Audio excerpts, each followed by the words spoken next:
Jubilee hills గడ్డ BRS అడ్డా అని చెప్తున్నాం. అధికార దాహంతోటి అధికార మదంతోటి ఒక ఆడబిడ్డ కన్నీళ్లకు కారణమైతున్నారు. ఇందిరాగాంధీ ఏడిచింది డ్రామానే, సోనియా గాంధీ ఏడిచింది డ్రామానే. 6 గ్యారంటీ లేదు, హైడ్రా తోటి బుల్డోజర్లు పెట్టి ఇండ్లను కూల్చే సంస్కృతిని వాళ్ళు తీసుకొని వచ్చారు. ఇప్పుడు ఓట్లు చోరీ చేసేది నవీన్ యాదవ్, రేవంత్ రెడ్డి. ఏం చెప్తామండి, గెలిచేది బీఆర్ఎస్ పార్టీ, జూబ్లీ హిల్స్ గడ్డ బీఆర్ఎస్ అడ్డా అని చెప్తున్నాం. అంతే.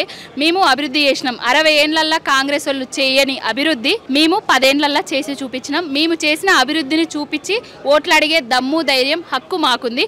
కాంగ్రెస్ పార్టీ ఏం చేసిందని ఓట్లు అడిగే దమ్ము ధైర్యం ఉన్నదో వాళ్ళ వ్యక్తిగతకే వదిలేస్తున్నా. 60 ఏళ్లలో అంటున్నా, 60 ఏళ్లలో కాంగ్రెస్ పార్టీ చెయ్యింది ఏంది, 10 ఏళ్లలో బీఆర్ఎస్ పార్టీ చేసింది ప్రతి ఒక్కటి మీ న్యూస్ ఛానళ్లలో తీసుకుపోయి చూపిస్తా.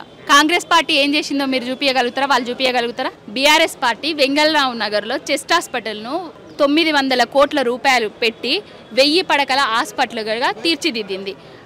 రెహమత్ నగర్లో అంబేద్కర్ స్టడీ సర్కిల్ను నిర్మించడం జరిగింది. ప్రతి ఒక్క వీధికి ప్రతి ఒక్క దగ్గర స్ట్రీట్ లైట్లను, మురికి కాల్వలను, డ్రైనేజీ వ్యవస్థను మరియు సీసీ రోడ్లను వేయించింది. చాకలి ఐలమ్మ విగ్రహాన్ని కానివ్వండి, అంబేద్కర్ విగ్రహాన్ని కానివ్వండి, ప్రతి ఒక్కటి అభివృద్ధి చేసి చూపించింది. థీమ్ పార్కులను కానివ్వండి, ప్రతి ఒక్కటి చేసింది బీఆర్ఎస్ పార్టీ. గత 2 రోజుల కిందట బీఆర్ఎస్ కార్యకర్తల సంబంధించి సమావేశం పెట్టుకున్న దాంట్లో మాగంటి గోపీనాథ్ గారి భార్య అక్కడ ఉన్న ప్రజలను చూసి, అక్కడ ఉన్న వాళ్ళని చూసి కొంత ఆవేదన చెంది కన్నీళ్లు పెట్టుకోవడం జరిగింది. దాన్ని ఉద్దేశించి కాంగ్రెస్ పార్టీ వాళ్ళు రాజకీయం చేస్తుండ్రు ఆమె కన్నీళ్ళని కూడా అని చెప్పి కేటీఆర్ గారు మాట్లాడుతున్నారు. ఏం చెప్తారు దాని గురించి? కేటీఆర్ గారు మాట్లాడిందే విన్నారు మీరు. కాంగ్రెస్ వాళ్ళు పొన్నం ప్రభాకర్ గారు, తుమ్మల నాగేశ్వరరావు ఎవరైతే ఉన్నారో, ఏదైతే రాజకీయాలలో సుదీర్ఘ అనుభవం ఉన్నది, 20 ఏండ్ల నుంచి 30 ఏండ్ల నుంచి మేము రాజకీయాలలో ఉన్నాము. మేము ఎక్కడ పడితే ఏం మాట్లాడితే ఏది పడితే అది మాట్లాడొచ్చు అని చెల్లుతుంది అనుకునేళ్ళు అధికార దాహంతో అధికార మదంతో ఒక ఆడబిడ్డ కన్నీళ్లకు కారణమవుతున్నారు. ఏదైతే కార్యకర్తల సమావేశం జరిగిందో ఆ కార్యకర్తల సమావేశంలో ప్రతి ఒక్కరు అమర్ రహే గోపన్న అని అనడం వల్ల మాగంటి సునీతక్క గారు భావోద్వేగానికి గురైంది. భర్త చనిపోయి 6 నెలలు అయితే లేదు. ఆమె భావోద్వేగానికి గురి కావడం సహజం. కానీ దాన్ని సీరియల్లల్లా, డ్రామాలల్లా ఇచ్చేస్తున్నారు, ఓట్ల కోసమే ఆడబిడ్డను ఏడిపిస్తున్నారు అనడం ఎక్కడి వరకు సమంజసం? అసలు ఆడబిడ్డ ఏడవడానికి కారకులు మీరు. అక్కడ ఎవరైతే ఆయనకు చేదోడు వాదోడుగా ఉన్నారో ఆ కార్యకర్తను విపరీతంగా ట్రోల్ చేసి, విపరీతంగా ఏదో భయాందోళనకు గురి చేసి చనిపోవడానికి కారకులు అయినోళ్ళు మీరు. ఆ చనిపోయిన వ్యక్తిని మనసులో పెట్టుకొని కృంగిపోయి చనిపోయింది గోపన్న గారు. ఇవన్నీ మర్చిపోయి మీరు మాట్లాడుతున్నారు. 1,000,000 మంది మహిళలను కోటీశ్వరులను చేస్తా అన్న కాంగ్రెస్ పార్టీ 1,000,000 మంది మహిళల కన్నీళ్లకు కారణమవుతుంది. మరి ఈమె ఏడ్చింది డ్రామానే అయితే, ఇందిరాగాంధీ ఏడిచింది డ్రామానే, సోనియా గాంధీ ఏడిచింది డ్రామానే. కాంగ్రెస్ పార్టీ ఇన్ని రోజులు ఇందిరమ్మ రాజ్యము, సోనియమ్మ గాంధీ అని చెప్పుకొని ఓట్లాడుకున్నది కూడా డ్రామాలేనా, సీరియల్లేనా, ఇవన్నీ నాటకాలేనా? ఇప్పటికైనా కళ్ళు తెరిచి ఆడబిడ్డల గురించి మాట్లాడుతున్నాం, ముందు వెనక చూసి మాట్లాడాలి.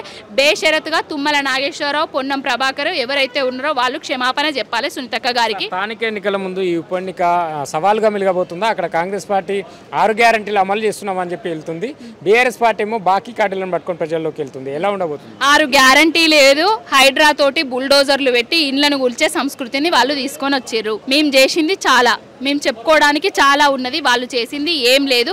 అక్కడ ఏం జరగబోతున్నదంటే కాంగ్రెస్ వాళ్ళు ఎక్కడ ఓట్లు వచ్చినా కూడా దొంగ నాటకాలతోటి, దొంగ స్టంట్లతోటి, దొంగ ఓట్లను సృష్టించి గెలుద్దామని అనుకుంటున్నారు.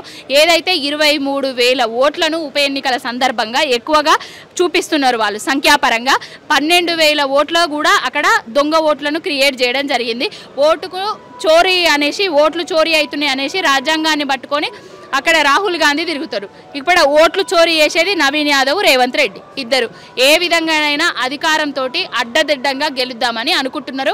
కానీ అక్కడ ప్రజలు మాత్రం ప్రతి ఒక్కరు మాగంటి గోపన్న సతీమణి సునీతక్క గారికి పట్టం కట్టబోతున్నారు. బీఆర్ఎస్ పార్టీ జూబ్లీ హిల్స్ గడ్డ బీఆర్ఎస్ పార్టీ అడ్డ. సింపతితోటి ఓట్లు పడవు, సింపతితోటి గెలవలేరు అని చెప్పి మాట్లాడుతున్నారు కాంగ్రెస్ పార్టీ వాళ్ళు. అక్కడ వాళ్ళ అభ్యర్థి విషయం ఏమో బీసీ సామాజిక వర్గం అని చెప్పి మాట్లాడుతున్నారు.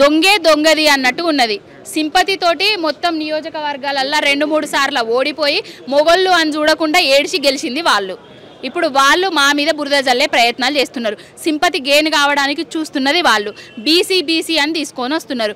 బీసీలకు 6 నెలలనే 42% రిజర్వేషన్ ఇస్తా అని చెప్పారు. మరి 22 నెలలైనా కూడా ఇప్పటికీ రిజర్వేషన్లు ఎందుకు ఇవ్వలేదండి? ఇప్పుడు నవీన్ యాదవ్కి ఇచ్చిన బీసీ బిడ్డ అనేసి అక్కడ ఒక ప్రచారం చేస్తున్నారు కదా.